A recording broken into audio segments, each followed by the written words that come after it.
Sir, ओम का क्या अर्थ है? हम इसका उच्चारण किसी भी मंत्र से पहले क्यों करते हैं? ओम का अर्थ, ओम को पहले देखते हैं कि ओम लिखा कैसे जाता है। जैसा ये बोर्ड पे देख रहे हैं आप, ओम को इस प्रकार से लिखा जाता है और एक प्रकार और से भी लिखा जाता है, ये इस प्रकार से। तो जैसा आप जानते हैं हिंदी के अंदर ओ, आ और ऊ से बना है, आ एवं ऊ और माँ।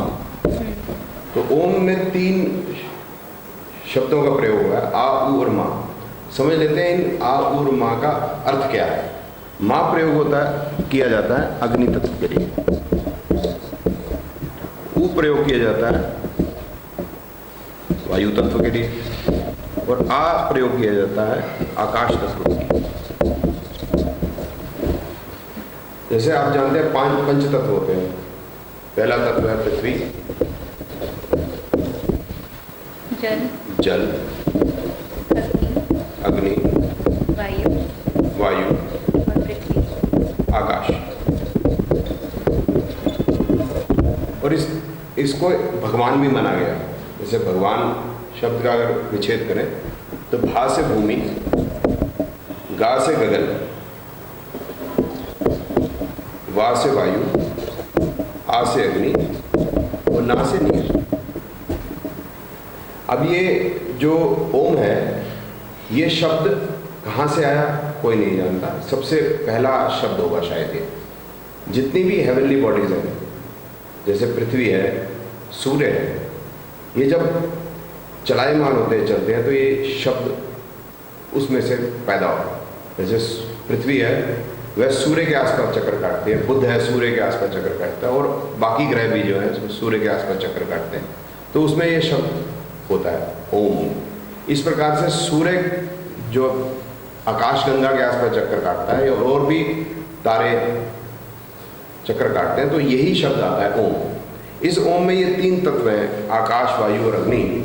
तो जब आप इसको उच्चारण करते हैं तो आप अपने पंच तत्वों को शरीर में बैलेंस करते हैं। इसको उद्गीत प्राणायाम भी कहा गया है, परंतु इसमें तो 3 ही अभी मैंने तत्व बताया आपको, आकाश, वायु और अग्नि है। तो जब भी नेचर का बैलेंस बिगड़ता है, जैसे गर्मी होती है, तो ये आकाश और वायु, जल, नीर पैदा करते हैं और वायु और अग्नि मिलकर भूमि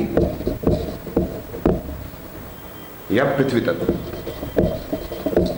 देखिए, जब भी कोई लकड़ी जलेगी तो उसमें अग्नि पैदा होगी, तो उसका जो रेजिडुअल होगा, बाकी राख जो बचेगी, वो पृथ्वी तत्व है।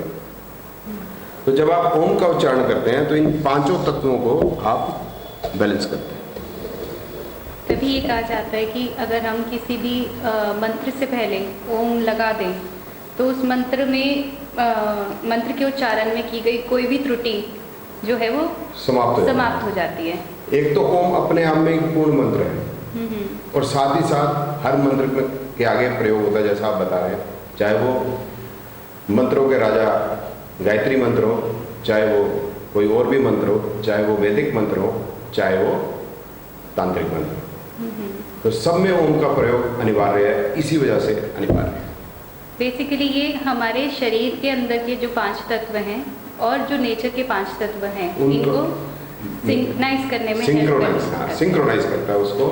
और आपके शरीर, आप देखेंगे अगर आप उद्गीत प्राणायाम करते हैं तो काफ़ी बीमारियों से बचे रहेंगे, क्योंकि बीमारी भी तब पैदा होती है जब इन पंच तत्वों में बैलेंस खराब होता है और हम अपने जो नेचर है उससे दूर होते हैं।